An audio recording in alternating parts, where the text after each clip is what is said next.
Have you ever wondered how to juggle a full-time job while also pursuing personal growth, getting enough rest, staying active, and making time for loved ones, while still finding space for your hobbies? Is such a balancing act even achievable? The answer is yes, but it requires a systems mindset. After a decade of coaching countless professionals, I've discovered that embracing systems is the key to regaining control and escaping the exhausting cycle of being busy without making real progress. In today's video, I'll explain what it truly means to think in systems and share simple methods to create systems tailored for your own goals, the same tools I provide in my coaching sessions. Thinking in systems means shifting away from depending on willpower and motivation alone.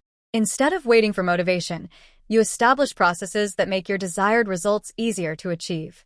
Once you find the right processes, you connect them, forming a cohesive, reliable system.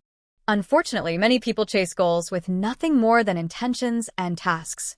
It often looks like this: I need to work out today, or I have to complete that course. But when life gets busy, those intentions rarely turn into action. For example, instead of saying, I should read more, you might plan, I'll dedicate 1 hour each evening to reading. That's a good step, but what happens when exhaustion or unexpected events interfere?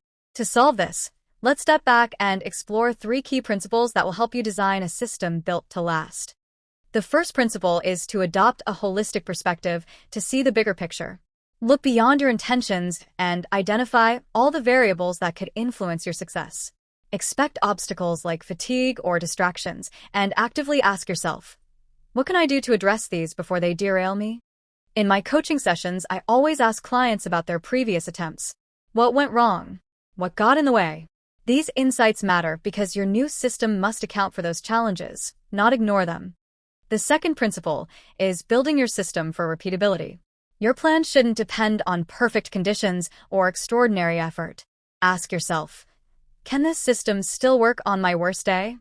Too often, plans are designed for high energy and peak motivation, exactly the opposite of what you'll have on hard days. Let me give you an example. I worked with an accountant preparing for a tough exam while working full-time. Their strategy was simple: study after work each day. But it kept failing because fatigue and family obligations always interfered. Instead of pushing harder, we looked at it differently. Could they adjust their schedule, say, staying at work longer to avoid traffic and carve out study time before heading home?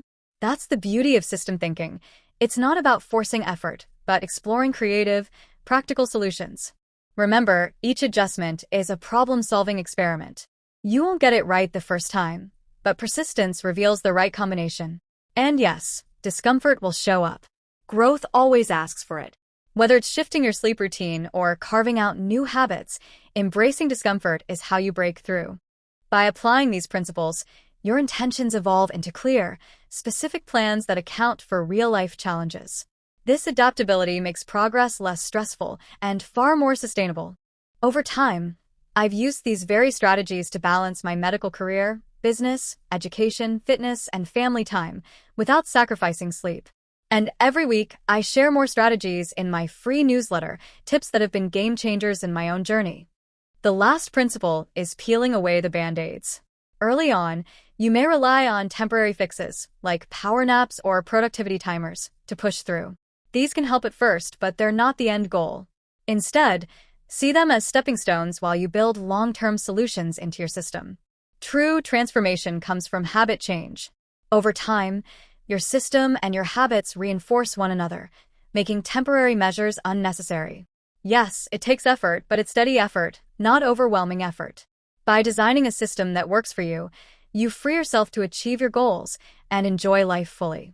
And if you're ready to take the next step, join me in the next video, where I'll guide you through creating a learning system to save time, boost focus, and master new skills faster.